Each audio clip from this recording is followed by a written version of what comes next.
Hi, it's Doug DeVitri, and in this module, we're going to share with you how to draw visuals on the digital whiteboard, also known as the Doceri iPad app.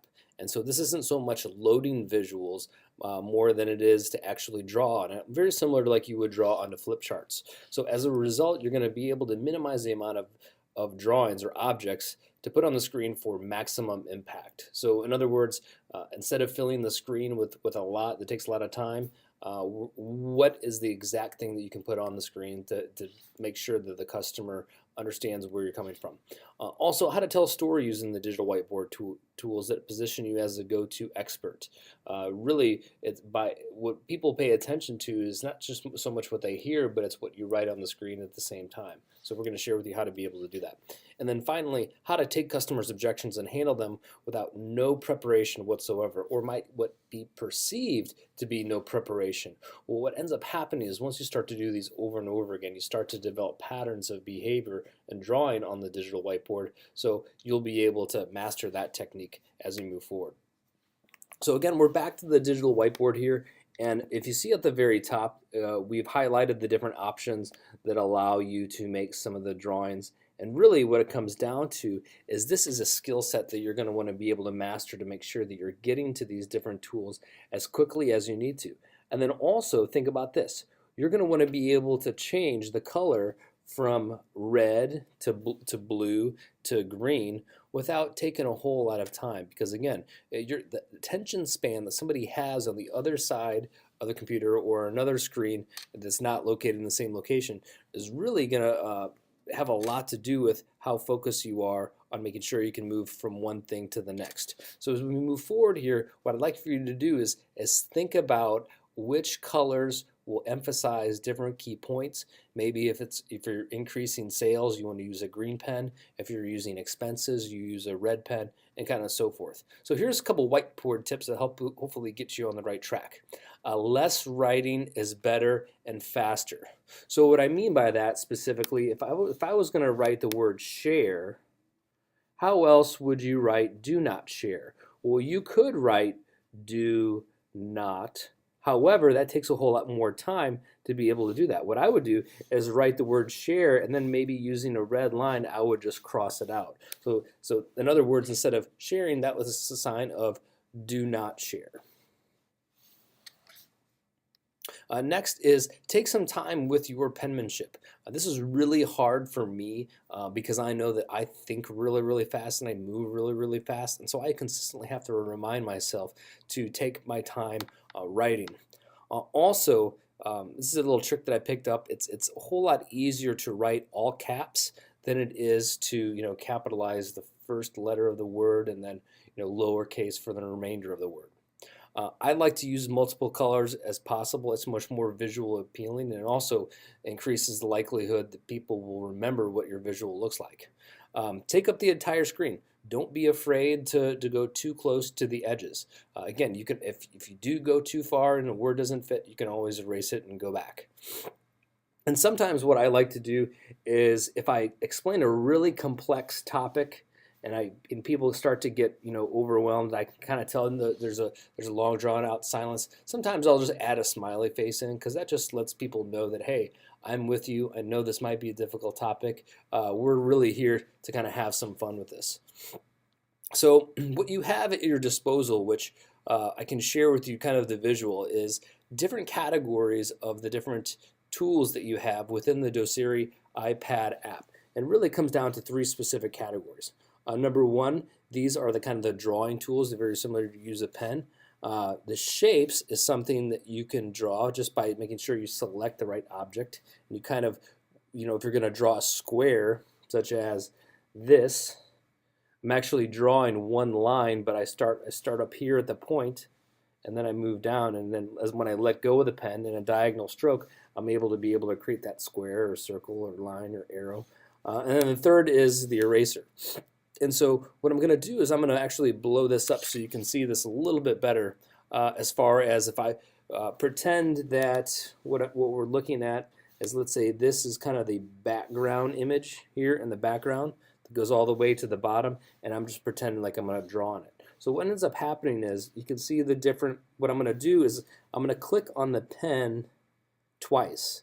And when I do that, it then brings up this little menu that then allows me to change, from a couple of different items. And I'll just go ahead and highlight it for you. Size, I always like to keep my pen at a one pixel, just because, especially when you're trying to crunch things in, or I'm trying to fill information in on a table or inside squares when I'm writing words, I always want to make sure that I have the pen. And really, black is the one that's the easiest to read, especially if you're drawing on white. Now, would you want to vary that in certain situations? Possibly.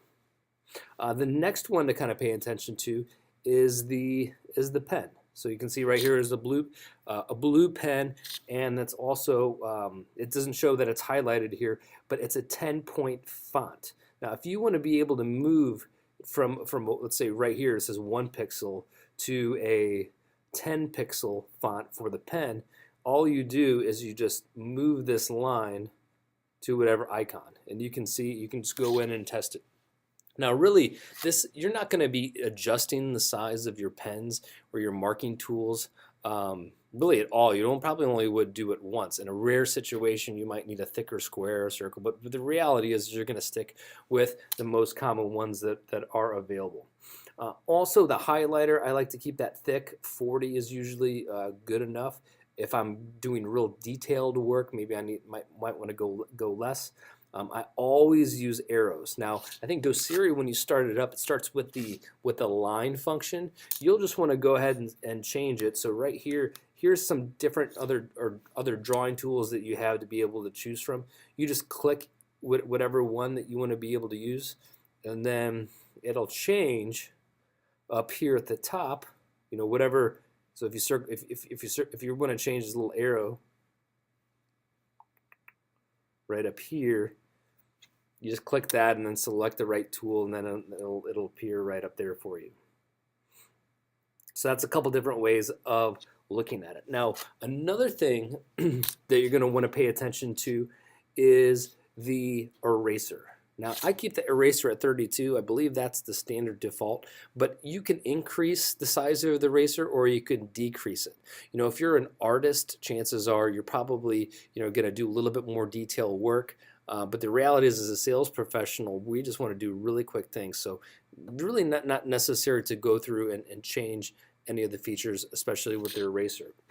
Now, how you see how I keep drawing things and erasing things as I go, I'm not actually using the eraser. So for example, if I have this, if I draw this line and I'm using the eraser right now to be able to remove it. Let's say if I have this line right here, because that was done in one stroke, all I'm going to do is I'm going to click this little button here, which is the undo, and all that does is that take me back a stroke. Actually, I'm going to click it twice, so that way it removes the arrow, and then it also removes the little figure 8 that I've drawn. Now, there's going to be some situations where I just want to be able to remove everything. So let's say I've got a line here, I've got a line here, I've got a line here, I've got a line here. Maybe I add in, a picture. This is my nephew Henry. Let's say I want to erase all of that all at once. I'm going to click this little button. I'm actually going to go back. I'm going to click this little button up here, which is kind of the wiper blade.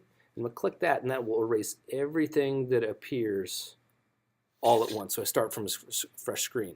Now let's say if I want to go back a function, there is the little arrow. Here, I'll draw it so you can see it. This is called the redo. So let's say I erase something, but I want to actually go back and put it back in. I'm just going to click the redo.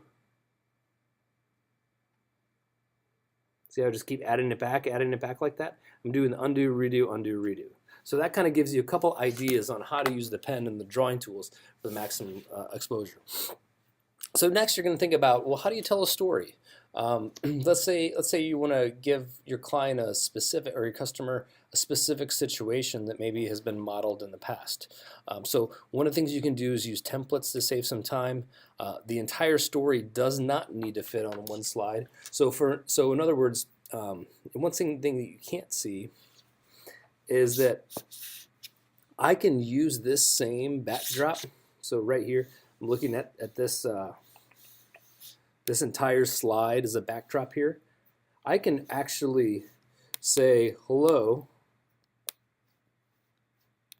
then use the next feature, how are you?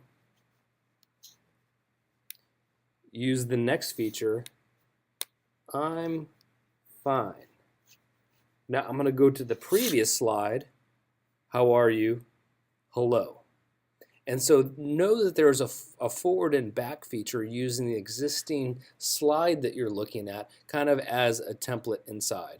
So what that'll allow you to do is kind of create a story right inside of whatever visual that you're looking at.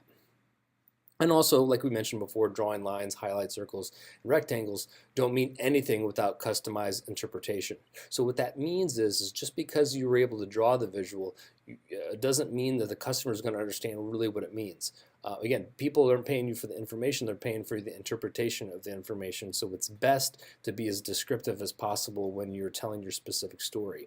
One of the books that had a major influence on this work that I've kind of created is a book by Win Winger. And he wrote the book called The Einstein Factor. And really what it does is, I'm just going to draw a little visual to kind of describe what it is. You know, people talk about the difference between, let's say this is a brain, right? That's my best drawing at a brain. This is the left side, and this is the right side. And your left side is known for logic. It's known for sequence. It's known for order. And your right brain is known for being more visual and more creative, etc. You probably heard the difference between right brain and left brain.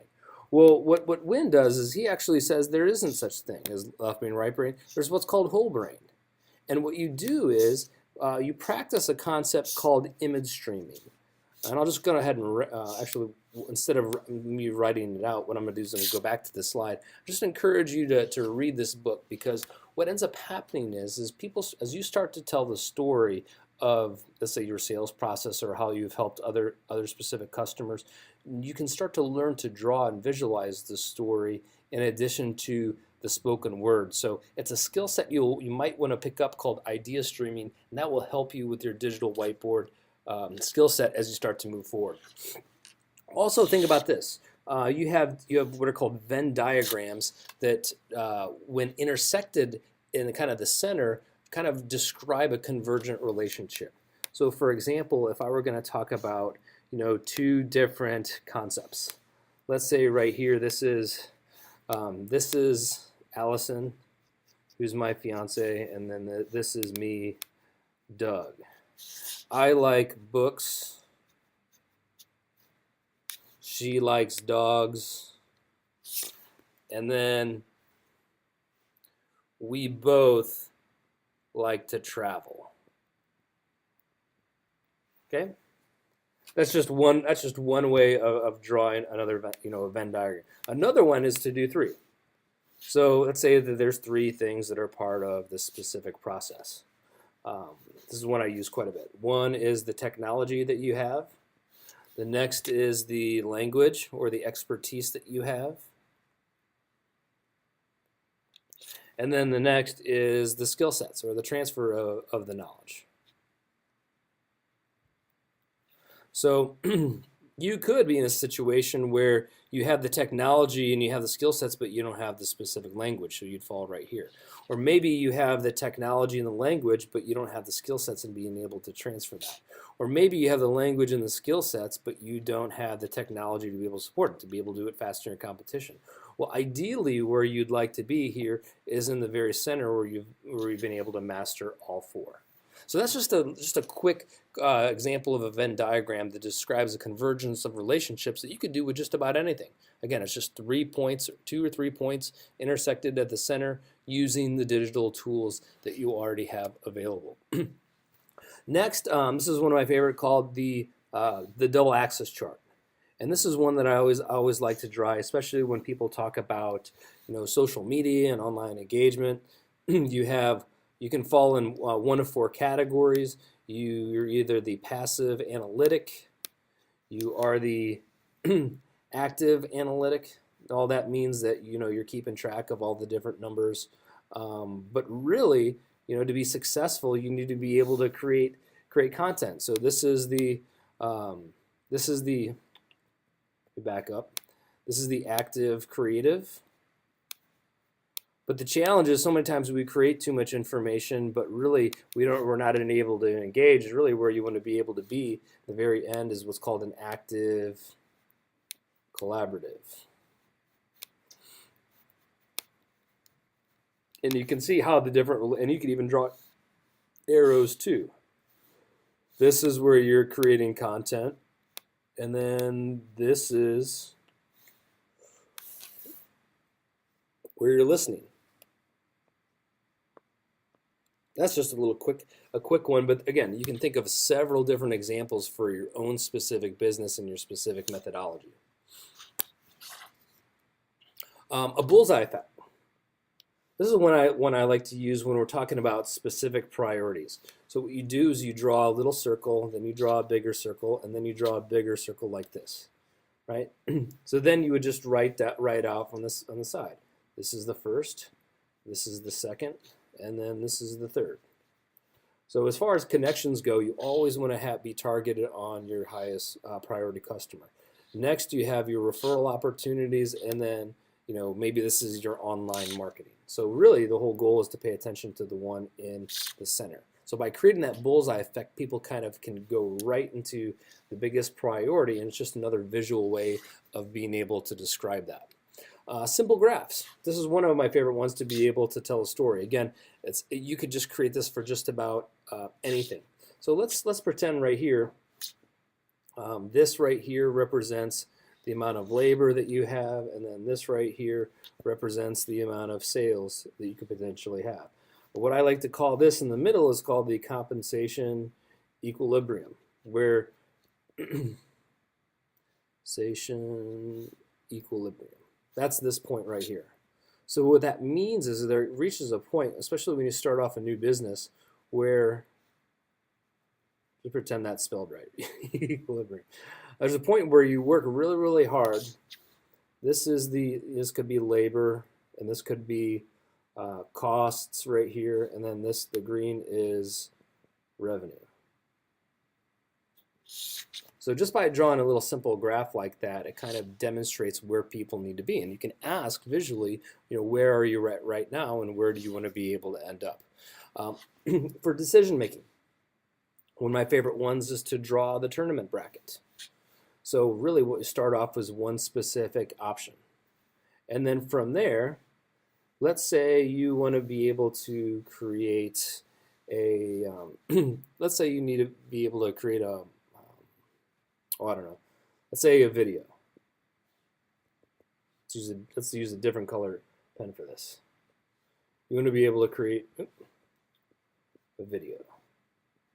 Well, gosh, is that going to be web-based, or is it going to be mobile responsive? Well, gosh, if it's web-based, where are you going to put it next? So you draw another kind of tournament bracket based off of the different options. Well, can we read it on? Is it going to be available on YouTube? Sure, it will. Is it going to be available on our app? Oh, wait, we're not quite sure. For mobile YouTube, yep, it sure will be there. For mobile app, not quite sure yet.